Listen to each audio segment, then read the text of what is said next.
نے پوچھی ہے امامت کی حقیقت مجھ سے۔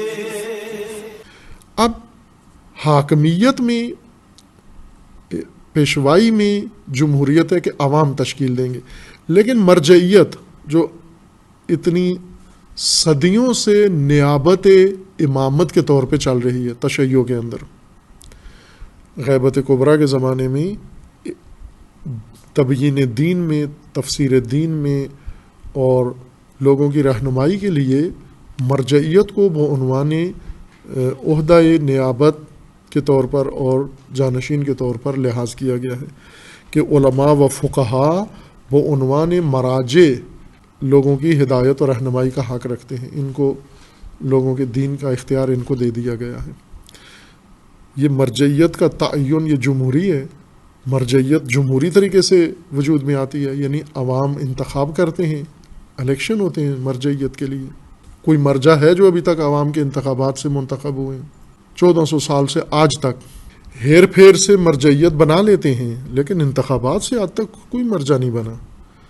جمہوریت مرجعیت کا کوئی بھی قائل نہیں ہے کہ مرجع تقلید کون ہے جس کو جمہور مان لے مرجع، نہ ایسا نہیں ہے۔ اس کا ایک معیار ہے مرجعیت کا، اس کے لیے علم شرط ہے، اس کے لیے عالمیت شرط ہے، اس کے لیے تفقہ شرط ہے، فقاہت شرط ہے، اس کے لیے عدالت شرط ہے، اس کے لیے تقوی شرط ہے، اس کے لیے دنیا سے دوری شرط ہے، اس کے لیے اور بہت کچھ لحاظ کیا گیا ہے، فہم و بصیرت اس کے لیے شرط ہے۔ یہ ساری شرائط ہیں۔ خوب، حاکمیت تو مرجعیت سے اوپر کا مرحلہ ہے۔ آپ نے مرجعیت سے بالاتر منصب وہ انتصابی قرار دیا ہے، وہ انتخابی نہیں ہے۔ مرجعیت، حاکمیت، رہبریت، یہ کس طرح سے جمہور کا حق بن گیا ہے؟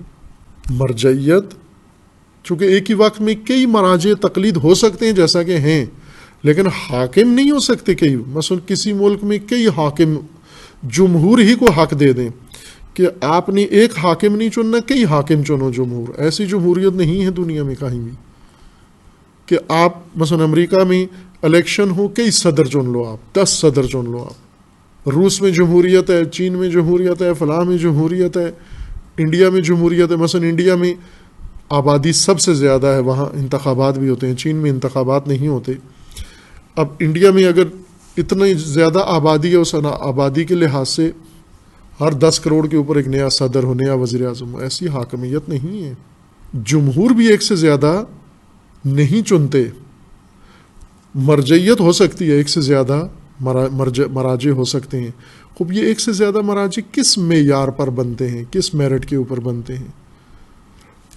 یہ امامت کی نیابت میں آپ ان کو مرجع مانتے ہو کہ یہ نائب ائمہ ہیں، نائب امام عصر ہیں، نائب امام وقت ہیں۔ کس طرح مرجعیت تک پہنچے ہیں؟ ایک پیمانہ ہے، ایک ضابطہ ہے دینی، اس دینی ضابطے کے مطابق جب یہ اپنی اہلیت ثابت کرتے ہیں یا ان کی اہلیت جب قابلیت مسلم ہو جاتی ہے، اس وقت لوگ ان کو مان لیتے ہیں کہ یہ مرجع تقلید ہیں، اس قابل ہیں کہ ان کی تقلید کی جائے۔ خوب، یہاں الیکشن کیوں نہیں ہوتے؟ انتخابات کیوں نہیں ہوتے؟ یہاں بھی چونکہ یہاں تو اکثریت ہو سکتے ہیں، ایک بہت بڑی جمعیت، مثلا ایک وقت میں 100 مرجع تقلید بھی ہو سکتے ہیں۔ اسی طرح جن جن ممالک کے اندر جمہوریت ہے، پاکستان کے اندر جمہوریت ہے، ہندوستان میں، امریکہ میں، عدالت، قاضی جمہوریت قضاوت میں اور عدالت میں نہیں ہے، عدالتوں میں۔ مثلا کسی بھی ملک کے جج جمہور نے انتخاب نہیں کیے، الیکشن نہیں ہوتا، نہ چیف جسٹس کے لیے الیکشن ہوتا ہے۔ ابھی پاکستان میں لوگوں نے وزیر اعظم چنا، وزیر اعظم نے چیف جسٹس بنایا، یہ عوام نے نہیں چنا۔ قاضی اعلیٰ، قاضی القضات پاکستان کا، یہ لوگوں نے نہیں چنا، اس سے منسوب کیا گیا ہے۔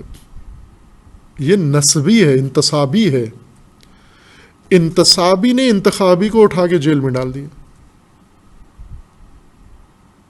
جس نے اس کو نصب کیا تھا اسی کو اٹھا کے عوام کے منتخب نمائندے کو انتصابی اس چیف نے اٹھا کے جیل میں ڈال دیا ہے، تم مجرم ہو، جاؤ جیل میں، ثابت کیا تم کرپٹ ہو، تمہیں لوگوں نے چنا ہے، تم فاسد ہو، جسے لوگوں نے چنا ہے وہ فاسد ہے، اور فاسد نے جس کو چنا ہے وہ عادل ہے۔ وزیر اعظم فاسد ہے، وہ کرپٹ ہے چونکہ اس کو لوگوں نے چنا ہے، اور چیف جسٹس کو خود وزیر اعظم نے چنا ہے۔ وزیر اعظم فاسد ہے، اس فاسد نے جو چنا ہے وہ ٹھیک ہے، مثلا وزیر اعظم نے فوج کا چیف چنا ہے، وزیر اعظم نے عدلیہ کا چیف چنا ہے، وزیر اعظم نے پولیس کا چیف چنا ہے، وزیر اعظم نے دیگر اداروں کا، جو مالیاتی ادارے ہیں ان کا چیف وزیر اعظم چنتا ہے، منصوب کرتا ہے، وہ سارے ٹھیک ہیں جو انتصاب کیے ہیں۔ فاسد وزیر اعظم نے جو لوگ منصوب کیے ہیں وہ ٹھیک ہیں، جس کو لوگوں نے چنا ہے وہ فاسد نکلا ہے۔ عدلیہ میں جمہوریت نہیں ہے۔ اسی طرح مسلح افواج، اس وقت پاکستان عملاً حاکمیت پاکستان کی وہ عملاً افواج کی ہے۔ پاکستان فوج در حقیقت ملک کے امور کی ذمہ دار ہے، یعنی پاکستانی فوج حکومت معزول کر دیتی ہے، برخاست کر دیتی ہے، برقرار کر دیتی ہے۔ فوج جس حکومت کی حامی ہو وہ مضبوط حکومت ہوتی ہے، فوج جس کے مخالف ہو وہ کمزور حکومت ہوتی ہے۔ فوج کا کردار فیصلہ کن ہے پاکستان میں۔ فوج کے اندر جمہوریت نہیں ہے، فوج کے اندر انتصاب ہے۔ کوئی ایک افسر معمول سا چھوٹا سا، یعنی فوج کے چوکیدار سے لے کر فوج کے اعلیٰ ترین کمانڈ تک ایک بھی جمہوری نہیں ہے، الیکشن نہیں ہوتے، انتخابی نہیں ہوتا، سب انتصاب ہے۔ خب یہ پاکستان کی جمہوری ملک کی فوج ہے، یا مثلا امریکہ کی فوج لے لیں، کسی اور ملک کی فوج لے لیں، تمام دنیا میں افواج میں جمہوریت نہیں ہے۔ کیوں نہیں ہے جمہوریت؟ اتنا اچھا نظام، لوگ چنتے ہیں، حاکم سب سے اعلیٰ ترین حاکم لوگ چنتے ہیں، تو یہ تو سب سے اعلیٰ حاکم نہیں ہے، یہ ایک شعبہ ہے، یہ ملک کا ایک حصہ ہے، یہ بھی لوگوں کے ذمہ کر دیں آپ، لوگ چنیں، جتنے عہدے ہیں افواج کے اندر یہ لوگ سارے چنیں، انتخابی قرار دیں۔ مثلا پورے ملک میں الیکشن ہو، ایک دفعہ فوج کا کمان اعلیٰ، دوسری دفعہ فضائیہ کی کمان کے لیے، تیسری دفعہ بحریہ کے لیے، پھر ان کے نیچے جو جتنے رینک ہیں ان سب کے لیے الیکشن کروائے جائیں، کینڈیڈیٹ کھڑے ہوں کہ یہ نامزد ہیں جنرل بننے کے لیے، یہ نامزد ہیں بریگیڈیئر بننے کے لیے، یہ نامزد ہیں کرنل بننے کے لیے، ان سب کو عوام کے سپورٹ کریں نا، عوام چنیں ان کو۔ اور جس ملک نے یہ حماقت کی کہ اپنی فوج جمہوری طریقے سے انتخاب کی، اور جیسی جمہور نے فوج چنی اور جیسے لوگوں کو انہوں نے بھیجا فوج میں اور کمانڈ میں، وہ اس ملک کا آخری دن ہوگا جس دن انہوں نے افواج کو جمہوری قرار دیا، چونکہ اسی دن وہ ملک دشمن اس کو نگل جائے گا، دشمن اس کو خراب نابود کر دے گا، چونکہ عوام جو فوج چنیں گے عوام حاکموں جیسے ہی چنیں گے، اس لیے فوج میں عوام کو نزدیک نہیں آنے دیتے، حتیٰ یہ جمہور فوجی علاقے سے گزر نہیں سکتے۔ ملک جمہور کا ہے، جمہوری ہے، عوام کا ملک ہے، جمہوری ہے، مالک عوام ہے اس ملک کے، فیصلہ انہوں نے کرنا ہے، ملک کی تقدیر ان کے ہاتھ میں ہے، سب کچھ انہوں نے دینا ہے، خوب انہیں کیوں نہیں جانے دیتے اس علاقے میں؟ ہو سکتا ہے پاکستان کے ایٹمی اثاثے جمہور پہ ان کے دروازے کھول دیے جائیں، یہ حماقت کوئی کرے گا؟ ان سارے شعبوں کو، ان سارے اداروں کو جمہوری قرار دیں۔ یونیورسٹیوں کے وائس چانسلر کیوں انتخاب نہیں ہوتے، انتصابی کیوں ہیں، منصوب کیے جاتے، منتخب نہیں ہوتے؟ جمہور یہاں کیوں نہیں رائے دیتے؟ اسی طرح متعدد ایسے شعبے ملک کے اندر ہوتے ہیں جہاں جمہوریت نہیں، قریب نہیں آنے دیتے، یعنی دنیا میں کوئی قوم، کوئی ملک، کوئی فوج، کوئی محکمہ یہ غلطی کرنے کے لیے تیار نہیں ہے کہ انہیں ہم جمہوری انتخابات کے ذریعے سے سلیکٹ کریں. کیوں نہیں کرنے دیتے؟ مثلا افواج جس طرح یا اسپتالوں کے اندر جو ڈاکٹر ہیں، سرجن ہیں، یہ سب انتخابات سے ہونے چاہیے. عدلیہ انتخابات کے ذریعے سے جج مقرر ہوں. کسی ملک میں، دنیا کے جمہوری ترین ملک کے اندر یہ حماقت نہیں ہوتی.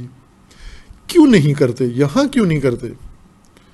صرف حاکمیت جمہور کے حوالے کر دی ہے اور باقی ساری چیزیں جو حاکمیت کے اندر آتی ہیں وہ ساری انتصابی ہو گئی ہیں. کہتے ہیں یہ چونکہ جمہور کے منتخب لوگ کرتے ہیں اس لیے یہ بھی جمہوری ہو جاتے ہیں. نہ، جمہور کا جب حق ہے تو جمہور، مثلا جمہور پسند نہیں کرتے کہ ہمارا وزیر اعظم فوج ہماری نیابت میں فوج کا چیف بنائے، بلکہ جمہور چاہتے ہیں ہم خود فوج کا چیف بنائیں. امریکہ کے عوام یہ چاہتے ہیں کہ ہم امریکہ کی فوج کا کمانڈر بھی، جس طرح صدر امریکہ کا عوام چنتے ہیں، فوج کا کمانڈر بھی عوام چنیں، صدر نہ چنیں. یہ اختیار جمہور صدر سے لے لیں اور اپنے پاس لے آئیں.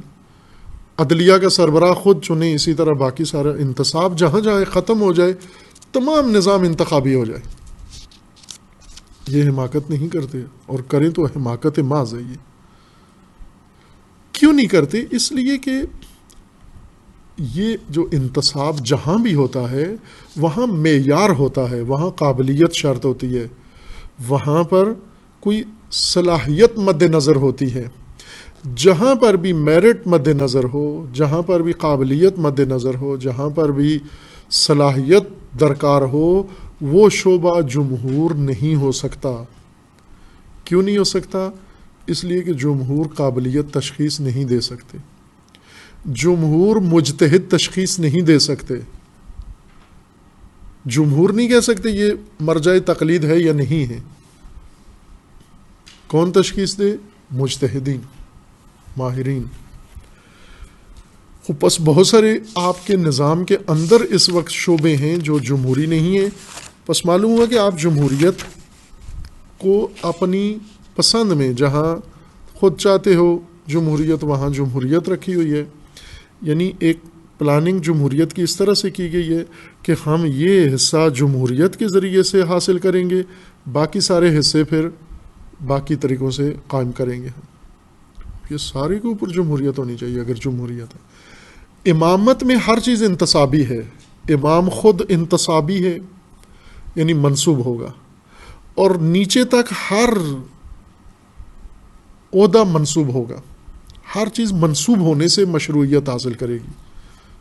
لیکن یہ مشروعیت، یہ جواز جو اللہ کی طرف سے منصوب ہوگا، اس کو اختیار دیا جاتا ہے نصب کرنے کا، آگے منصوب کرنے کا اس کو اختیار دیا جاتا ہے. یہ کھچڑی ہے جو اس وقت پکی ہوئی ہے. انتصاب و انتخاب دونوں، انتصاب و انتخاب کے ذریعے سے نظام قائم کیا گیا ہے. امامت کی حقیقت مجھ سے، حق تجھے